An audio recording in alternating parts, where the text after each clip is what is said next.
Oh, read your boy's message? All right, your boy, what'd you say? Thank you for the gifted, by the way. Let's check out this article. My company got sanctioned by China. Sheesh! Bro, I've been wanting to talk about this. I'm actually so glad you brought this up. China has been firing back with the sanctions. They've been playing supply chain warfare in response to the tariffs and the... So let's give you the top level. Let's give you the high level. USA has been banning sales of, let's say, NVIDIA, GPUs, ASML, lithograph machines to make high-end stuff. You know, just a lot of high-tech stuff that they can use for military or AI advancement. USA has been banning all countries from selling this shit to China. Just total sanction. And China hates this, obviously. So they've had two plans. Number one is they've been building up their own domestic capacity, which has been going actually pretty well. Low key, there's some propaganda you can read that'll be like, nah, it's no problem. They're so far behind. They're catching up actually rapidly, but still a few years out. Still a few years out, but moving faster than anyone thought. So they're making their own domestic production. That's check step one. But step two has been to leverage their own things that they own and sanction America back. And the main thing, the big one that happened recently, is that all batteries, all the best batteries go through China. So China is dominant, absolutely dominant in the field of batteries. Now this sounds like, you know, what does this actually mean? This just had a really major impact because the United States is very worried about drones. All the best drones are made in China and all the best drone batteries are made in China. So America has propped up a company called Skydio to make drones for warfare. And Skydio has been selling drones to Ukraine. But recently, let's say Ukraine, China in one fell swoop said, we're not gonna sell batteries to Skydio.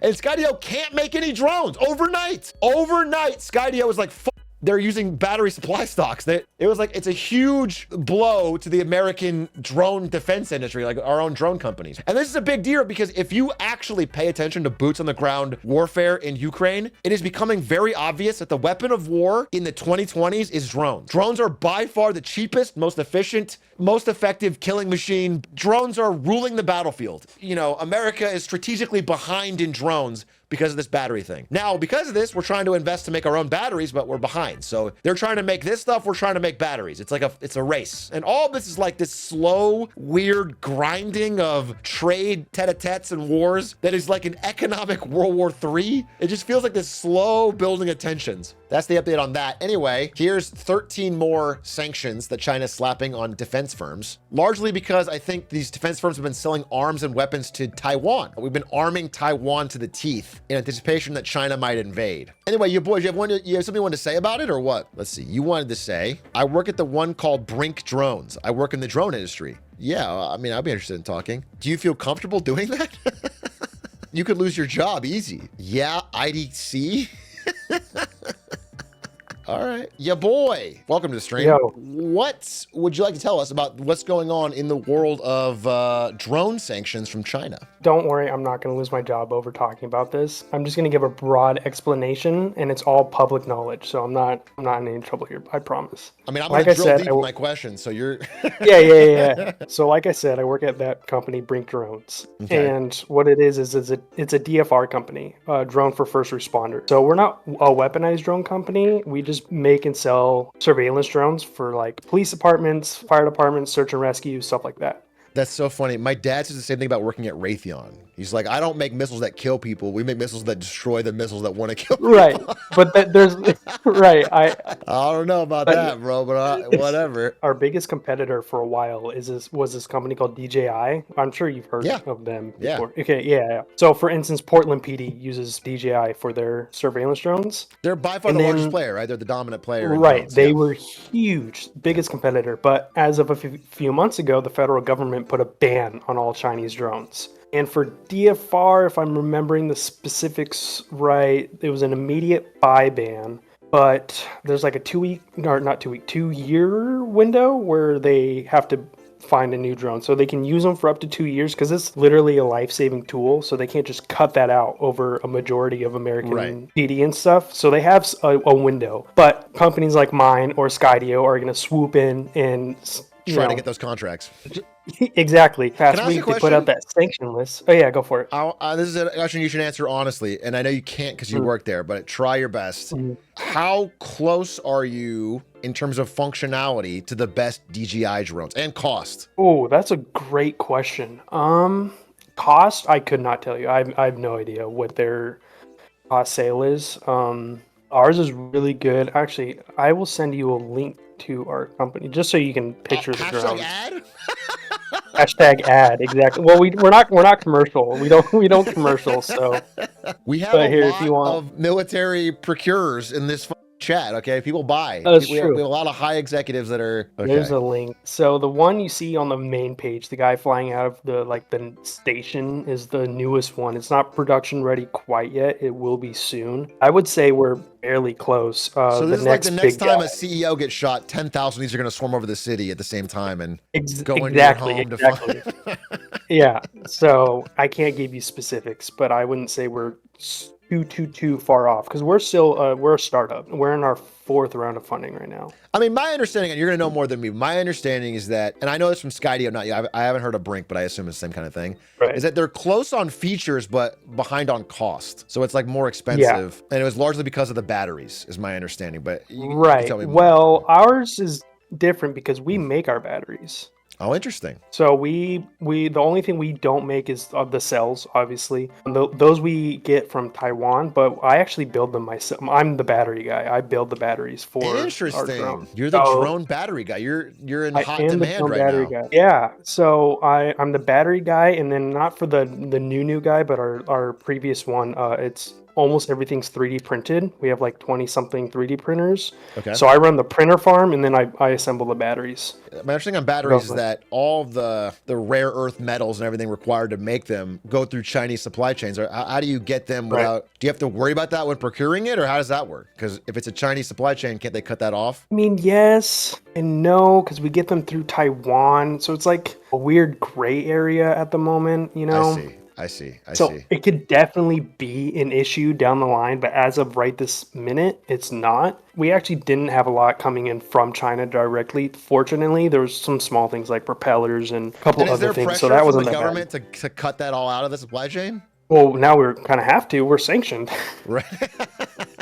It's not an option for us now. We Yeah. are forced to figure it out. So yeah, our company's sanctioned and our CEO Blake is sanctioned.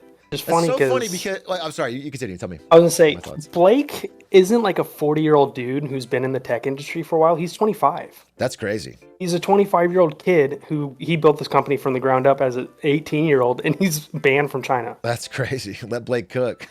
That's well. Ask me if he wants to come on stream. I'd love to talk to him. That's an interesting spot to be in at 25. What I want to say is, it's interesting how, I've been following all these sanctions, both from USA on China and now these Chinese ones on America. The sentence you said really stuck out to me. You're forced to figure it out. It almost feels like the sanctions have the opposite effect. I mean, in the short term they hurt, but they make the enemy more resilient because they no longer have a choice. They can't do the cheaper option. They have to figure out how to get it to work. And Right. I think that's really funny. For example, like all the sanctions on China, I think they've backfired. I think Oh, Chinese absolutely. companies would have just been happy buying all the American chips and products and not have the supply chain for it in times of if it ever got to a more serious confrontation. But now they've been forced to. I think that sanctions have had a backfired effect. So it's interesting. Yeah, I'm definitely I can see Skydio doing what we do, making their batteries themselves, and just seeing a greater drone field in America. Yeah, because the demand's not going away. So like if you No can't, way. yeah, they're gonna find a way. I think that's really Well, interesting. the demand's going to increase because they're going to have all these contracts opening up soon. Do you guys keep a poster of Obama at the office as like the greatest drone pilot ever lived? Oh, is that a chatter question? I don't have stream open, but I can. I don't. That just doesn't seem like a Brandon Ewing question. No, that's a very serious question. I So- do. The You rest do. of You the company personally, I see. doesn't. Yeah. It's up. It's next to the battery welder. I think that's fascinating. Is there anything else you want to tell us about the drone industry or what's going on right now? By the way, thanks for bringing this up. I think it's a really cool topic, a really interesting topic. There wasn't a ton. I just want to bring up literally as soon as I found out, and I was like, okay, this is definitely public knowledge. I was like, I have to get this Atrioc. He's gonna like it. Oh yeah, I think it's awesome, and I appreciate you giving us the inside scoop. It's As more impromptu. evolves, please feel free to come back on and tell us more. I think as I've been reading so much about the Ukraine stuff, and it's just crazy how Yeah. impactful drones have been, and how every country simultaneously is realizing that like you have to have a drone supply chain. It's a must in the 2020s. So It's like you said when Trump got elected, we're gonna see a super strained relationship with China, and I didn't doubt that when you said that, but I wasn't expecting to see it so quickly and to see it affected by it, like personally affected by it, at least that fast. Yeah, it's funny. I He's think not even they're, you know, he sort of pioneered the China tariffs in his first term, and this time around it feels like Right. they're more ready. They're like they have a lot of stuff ready to go to fire back, and so we're gonna see how that plays out. But like China's clearly not gonna take it lying down. Well, anyway, you're banned All I from know is China, so business I'm will be flying great. there next year. I hope this doesn't get me in trouble. Oh, this Good luck. conversation doesn't get me in trouble. Now that I had an open conversation with an American drone manufacturer, but I appreciate you coming on. If Yeah. anything else comes up that you feel is public or that you could talk about, we'd love to hear more. Yeah, I think this is fascinating. And let your yeah, 25-year-old CEO tell him to watch Marketing Monday and then jump in. I will. Hopefully, I can see this conversation on my on the clip Yeah, we'll channel put it on the way clips to for work on sure. We'll Monday. put it on clips for sure. All right, bro. Take it easy. Thanks for coming on. That was cool. I'm glad we did that. It's funny. Every time someone in chat's like, how about I jump in a call? I always get this trepidation where I'm like, I don't know. But it's almost always gone well. It almost always, I can't remember when it doesn't go. It's always funny and good, but I just always feel like, my dad is Obama. Do you want him on? Are you Sasha or Malia? I find it odd that Sasha or Malia Obama would have messages like this. Talk to her, get to the stage, talk to her. I can't, caught. Talk to her. This is like in Hitman when they shoot CEOs. But I don't know. You found Obama's secret child? Obama has a secret third child who's a atriarch degen.